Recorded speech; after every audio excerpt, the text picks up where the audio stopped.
Connected थी और उसके मामा की डेथ हो गई थी। तो वो रीजन की वजह से ना उसने गलती से अपने मुंह से निकल जाता है कभी कभार, तो उसने गलती से मराठी में बोल दिया कि मामा मला खूप भीती वाटती है, प्लीज ये ना।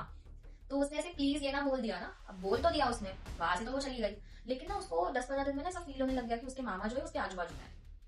मतलब वो ऐसा डरती नहीं थी, सेफ ही फील होता था उसको, लेकिन कोई एंटिटी आपके आजू बाजू में जो आपको दिखती नहीं है, क्लिक आउट तो कोई भी होगा, बट वो डर नहीं रही थी उससे, वो वैसे ही रह रही थी। तो 15-20 दिन के बाद ना ऐसा हुआ कि उसकी जो बड़ी बहन थी उसकी रिसेंटली शादी हुई थी, तो वो अपने हस्बैंड के साथ ना अपने मॉम डैड को देखने के लिए आई थी।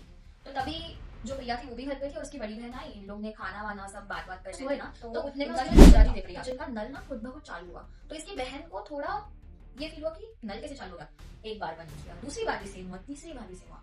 तो ना उसने कहा कि जो मामा है वो उस पैसेज में और उस किचन में यही स्पेस में रहते हैं। तो उसके जो जीजाजी थे प्रिया के, वो ना दरवाजे के बीच वाले गैप में, मैं उसके घर का थोड़ा मैप बता देती हूँ आपको। घर का दरवाजा एक साइड पे था और ऐसे ही थोड़ा सा चली जाएंगे तो पैसेज, किचन, वॉशरूम सब साथ में, देन बेडरूम। तो ना प्रिया को भी बहुत बार फील होता था रात को कि उसकी जो मामा है, लेकिन उसने ये चीज अपने मॉम को नहीं बताई थी। तो इसकी जो बहन थी ना, वो सब लोग बैठे थे और वो जो जीजा जी थे उन्होंने ना ऐसे चेयर लगा दी डोर और इसके बीच में, क्योंकि बहुत अच्छी हवा चल रही थी, वेंटिलेशन काफी अच्छा था। तो उन्होंने ऐसे एकदम हवा खाने के इसमें उन्होंने दरवाजे के यहाँ पे डोर के यहाँ पे वो बैठ गए चेयर लगा के। तो जैसे ही वो बैठे ना, वो ऐसे गिर गए, मतलब कुछ था नहीं ना, चेयर का पैर टेढ़ा हो सकता था, कुछ ऐसा नहीं था, लेकिन वो गिर गए। लेकिन किसी ने इतना ज्यादा ध्यान नहीं दिया उस चीज को, उनको लगा कि शायद से चेयर पुरानी हो गई है, दैट इज द रीजन कि वो गिर गए होंगे। और फिर सब लोग अपना बात बात करते करते थक गए, तो सब लोग सो गए दोपहर को। तो सब लोग सोए ना, तो kitchen hey guys, welcome back to my channel story time with Jenny. So ये स्टोरी जो है, ये स्टोरी मुझे मेरे सब्सक्राइबर ने भेजी है। She have DM me on my Instagram, thank you so much. And ये स्टोरी उसकी खुद की है। It is a very short story, but उसके साथ ये ऐसा एक्सपीरियंस हुआ है, ये उसने मेरे साथ शेयर किया और मैं आप लोग के साथ शेयर कर रही हूँ। अगर आप लोग भी चाहते कि मैं आपके एक्सपीरियंस या आपके लव वंस के एक्सपीरियंस शेयर करूं अपने इससे, तो आप मुझे अपनी स्टोरी बता सकते हैं मेरे डीएम में, मेरे इंस्टा पे, या तो आप मुझे कर सकते हैं email. Okay, so starting with the story. मुझे कैरेक्टर का नाम उसने अपना रियल नाम बताने के लिए मना किया है, तो मैं उसका नाम रखती हूँ Priya. Okay, Priya is a young girl. Okay, जब उसके साथ ये हुआ था शी वॉज जस्ट 18, मतलब वो 18 हुई ही थी और उसने नया नया जॉब स्टार्ट किया था। तो वो ना अपने जॉब पे जा रही थी अर्ली मॉर्निंग को, उसका आई थिंक बहुत अर्ली शिफ्ट था उस दिन। तो मतलब टाइमिंग कुछ तो 5 o'clock हुआ था तब। और वो जहाँ पे रहती थी ना, वो एरिया थोड़ा सुनसान था, मतलब 6-7 बजे के बाद वहां पे लोग आने जाने स्टार्ट हो जाते थे, कोई ऑटो हो या कुछ भी हो वहां पे तब होता था। तो वो जब 5 बजे अपने घर से निकली ना, तो वो बहुत डर रही थी, क्योंकि वो फर्स्ट टाइम था कि वो अकेली निकल रही है ऐसा। तो वो जब निकल रही ना, उसको अचानक से बहुत ऐसा डर लग गया और वो ना अपने मामा से बहुत कनेक्टेड थी और उसके मामा की डेथ हो गई थी। तो वो रीजन की वजह से ना उसने गलती से अपने मुंह से निकल जाता है कभी कभार, तो उसने गलती से मराठी में बोल दिया कि मामा मला खूप भीती वाटते है, प्लीज ये ना।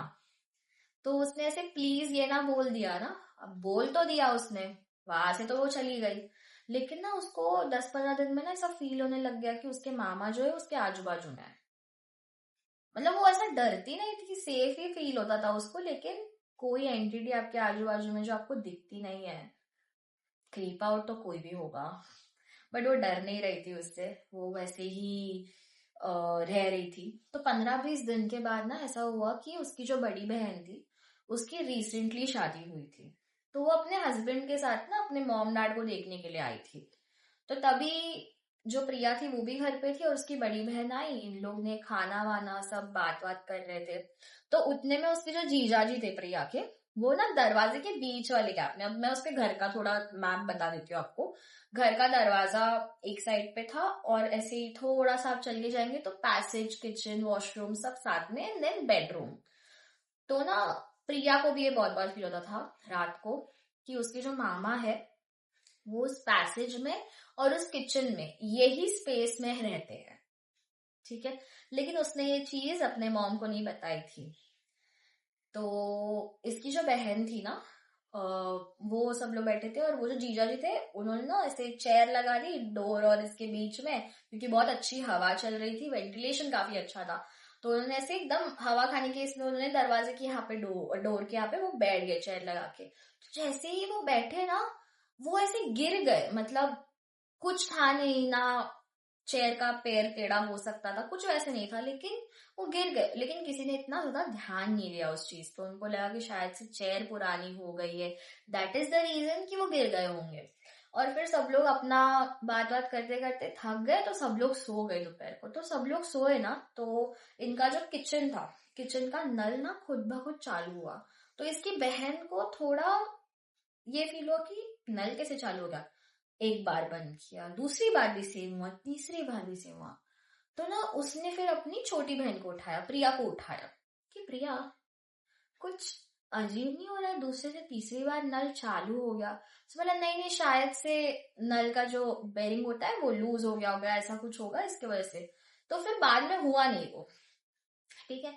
तो उस दिन उसकी बड़ी बहन रहने वाली थी उसके घर पे। तो ना ये लोग सोए थे रात को, ठीक है, रात को सोए थे, तभी अचानक से इनके टॉयलेट का दरवाजा ओपन होके किसी ने नल चालू किया। अभी अगर कोई टॉयलेट जाता है, ठीक है, तो कोई भी लाइट लगाएगा, बराबर है, कोई ऐसे ही नहीं। तो जैसे ही उसकी बहन उठ के देखती है, तो उसको दिखता है कि कोई है तो नहीं, ना माँ है ना पापा है, दोनों में से कोई नहीं है। तो दरवाजा कैसे खुला, नल कैसे चालू हुआ। और ना उतने में उसका एक इंस्टिंक्ट होता है ना किसी किसी का, कि वो अचानक से बोलता है। अब उन्होंने ये तो नहीं बोला कि कौन है, लेकिन उन्होंने बोला मामा तू है का। तो मुझे गूज़बम्स आ गए।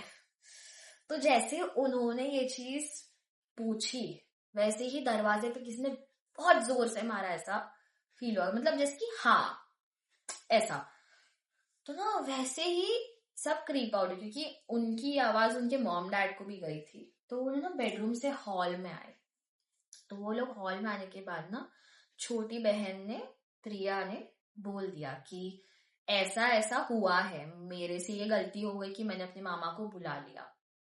अब क्योंकि ये दोनों लड़कियां उनके मामा के बहुत ज्यादा करीब थे, और उनके मामा की जो डेथ हुई थी ना, वो बहुत ज्यादा, मतलब उनको कैंसर हुआ था बेसिकली, और वो किसी से मिले बिना उनकी डेथ हुई। तो उस रीजन के वजह से वो एक आस रह जाती है ना, तो वैसे हुआ था। तो ये सारी चीजें डिस्कस, उनने किसी को कोई नुकसान नहीं पहुंचाया, वो सिर्फ थे, ठीक है। तो दूसरे दिन बड़ी बहन, प्रिया और मॉम, ये तीनों भी उनके किसी गुरुजी के पास गए होंगे। गुरुजी के पास जाने के बाद उन्होंने बताया कि हाँ आपके घर पे किसी का आना जाना है। तो उन्होंने ये पूरी स्टोरी बताई कि ऐसा ऐसा हुआ, ये हुआ। तो गुरुजी ने बोला मैं इसके ऊपर तोड़ निकालता हूँ, मैं कुछ तो ऐसा करूंगा जिसकी वजह से वो घर छोड़ के चला जाएगा, पर उसके बाद कभी बुलाना नहीं वापस। तो मेरे, मतलब बोलते हैं ना, उसके प्रिया के मम्मी ने पूछा कि मुझे कैसे पता चलेगा कि मेरे घर में उनका और आना जाना नहीं है। तो उन्होंने बोला कि जब भी कोई एंटिटी आपके घर में आती है, तो वो ऐसी किसी चीज पे, मतलब रह जाती है, जैसे कि कोई प्लांट बोल लो या कोई स्पेसिफिक चीज बोल लो, जो उनको अट्रैक्ट करे, वो उसमें अपना घर बना लेती है। तो इन्होंने वहां पे वो तोड़ किया। अब तब जीजा जी और जो प्रिया के डैड थे, वो लोग उधर ही थे घर पे। तो ना जैसे ही ये सारी चीजें उन्होंने वहां पे विधि की होगी या जो भी किया होगा, तो वो सब कुछ करने के बाद उनके जो पैसेज का, स्पेसिफिकली पैसेज में एक फंक्शु था उनका, बीड्स का बना हुआ, वो फंक्शु ना ब्लास्ट हो गया। तब उनको कॉल आया जीजा जी का कि घर में ऐसा ऐसा हुआ। तो जैसे ही उनका कॉल आया, वैसे ही पता लग गया कि हाँ, जो उनके प्रेजेंस थे मामा के, वो चले गए हैं। तो उसके बाद प्रिया को बहुत समझाया कि अगली बार से कभी भी ऐसा मत करना, गलती से भी, कि किसी को बुलाना हो या कुछ भी हो, क्योंकि कभी कभी एंटिटीज आपको नुकसान नहीं पहुंचाती है, लेकिन यू नेवर नो। तो that was the story. Thank you Priya for sending me such a beautiful story. And अगर आप लोग भी चाहते हैं तो प्लीज डीएम मी और email me, and do like, subscribe my channel. If you like this story, share it to your friends and family. Bye, take care, be safe.